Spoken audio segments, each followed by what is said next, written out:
အခုဆိုရင်တော့ဒီပန်းလေးတွေကလှဲကူကိုသွားပြီးတော့ပုံမှန်ဖြစ်ပါတယ်လှဲကူကမေမေစီကိုအဝေးရောက်နေရဲ့တားနဲ့သမီးရနေပြီးတော့ဒါပန်းစီလက်ဆောင်လေးတွေပြည့်တဲ့ဖြစ်တဲ့အတွက်ဒါနန်းတို့သွားပြီးတော့ပို့ကြမယ်နော်တစ်ချက်လိုက်ခဲ့ပါဦးရှင်အခုဆိုလို့ရှင်တော့ဒီမှာနန်းတို့ပေါ့နော်ဒါလှဲကူကိုရောက်ပါပြီရှင်ဒီကတော့ချင်းလေးတွေပေါ့နော်ဒါလေးပြပန်းချင်းလေးရဲ့ဒါကတော့ငွေသားပန်းချင်းလေးတွေရဲ့ပေါ့နော်ဒါနန်းတို့တွေဒီလှဲကူကိုပေါ့နော် surprise တက်မဲ့ဒီရောက်ပြီပေါ့နော်ဆိုပတ်သက်မယ်လားဟုတ်ကဲ့ price ကိုပို့ထားလို့လက်ခံပြီးပါတော့ဒါယူလာခဲ့မယ်နော်ဟိုအပေါ်ကျမှဟိုကလုံးမယ်ဟိုကဖားလေးရှိတယ်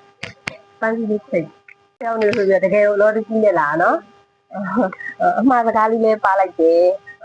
သိရဆိုဘယ်သူသိရတော့အဲ့ဒီတော့ဘေးရအဲ့ဒါအမှားစကားလေးဖတ်ပြပေးမယ်နော်ဟိုကပေါ့နော်ချီရတဲ့မိကြီးရဲ့ကျမကြီးကိုကြွေးဆိုင်ပါတဲ့မိုးဖိုးတောင်းလို့အများကြီးပေးလိုက်တယ်နော်တဲ့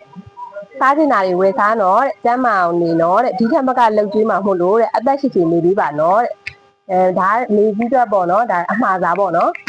ဒါကတော့အမေကြီးအတွက်အမှားစားပေါ့နော်ချီရတဲ့အမေကြီးတဲ့ကျမ်းမကြီးကိုကြွေးဆိုင်ပါနော်တဲ့ကုန်းလဲလျှော့ထားပါအောင်တဲ့ကျမ်းမကြီးကရှိသေးရဲ့နော်တဲ့မဘိုးပေးလိုက်တယ်နော်တဲ့စားချင်တာတွေဝယ်စားပြီးတော့ကျမ်းမကြီးကိုအထူးကြွေးဆိုင်ပေးပါတဲ့ပြီးတော့အဝေးကို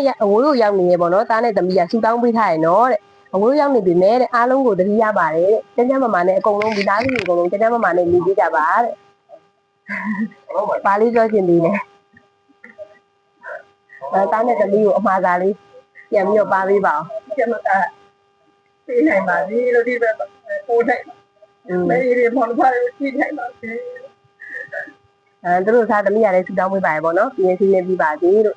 ပြီးတော့ကုန်းချော်စားဖို့မှာထားရနော်ကုန်းချော်စားအောင်